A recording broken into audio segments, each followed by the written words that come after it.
ಮಕ್ಕಳು, ಪ್ರಕೃತಿ ಹಣ. ಮಕ್ಕಳಿಗೆ ಪ್ರಕೃತಿಯು ಪ್ರಾಥಮಿಕ ಗುರುಕುಲ.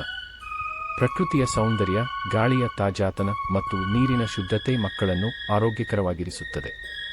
ಆದರೆ ಇಂದು ಹೆಚ್ಚು ಕಾಲ ದೂರವಾಣಿ, ಗ್ಯಾಜೆಟ್ಗಳಲ್ಲಿ ಕಳೆಯುವ ಮೂಲಕ ಪ್ರಕೃತಿಯಿಂದ ದೂರವಾಗುತ್ತಿರುವ ಮಕ್ಕಳು ಶ್ರದ್ಧೆ, ಶಾಂತಿ ಕಳೆದುಕೊಳ್ಳುತ್ತಿದ್ದಾರೆ.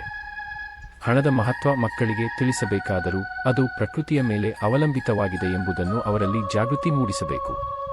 ಹಣ್ಣು, ತರಕಾರಿಗಳು, ನೀರು ಮತ್ತು ನೈಸರ್ಗಿಕ ಸಂಪತ್ತುಗಳ ಪ್ರಾಮುಖ್ಯತೆಯನ್ನು ಅನುಭವಿಸಲು ಮಕ್ಕಳನ್ನು ಕೃಷಿ, ಗಿಡನೆಡುವ ಚಟುವಟಿಕೆಗಳಲ್ಲಿ ಭಾಗಿಗೊಳಿಸಬಹುದು. ಹಣದ ಚಟುವಟಿಕೆಗಳು ಬದುಕಿಗೆ ಮುಖ್ಯವಾದರೂ ಪ್ರಕೃತಿಯೊಂದಿಗೆ ಸಂಬಂಧವಿಲ್ಲದೆ ಬದುಕು ಅರ್ಥಹೀನ. ಮಕ್ಕಳಿಗೆ ಪ್ರಕೃತಿ ಮತ್ತು ಹಣದ ಸಮತೋಲನವನ್ನು ಕಲಿಸಿದಾಗ ಮಾತ್ರ ಅವರು ಗೃಹ ಪ್ರಪಂಚಕ್ಕೂ ಮತ್ತು ಪರಿಸರಕ್ಕೂ ಸೂಕ್ತ ಹೊಣೆಗಾರರಾಗಿ ಬೆಳೆದು ಬರುತ್ತಾರೆ. ಧನ್ಯವಾದಗಳು. ಇಷ್ಟವಾದರೆ ಲೈಕ್ ಮತ್ತು ನಿಮ್ಮಿಷ್ಟದವರಿಗೆ ಹಂಚಿಕೊಳ್ಳಿ ಹಾಗೂ ಸಬ್ಸ್ಕ್ರೈಬ್ ಮಾಡಿರಿ ಪ್ಲೀಸ್.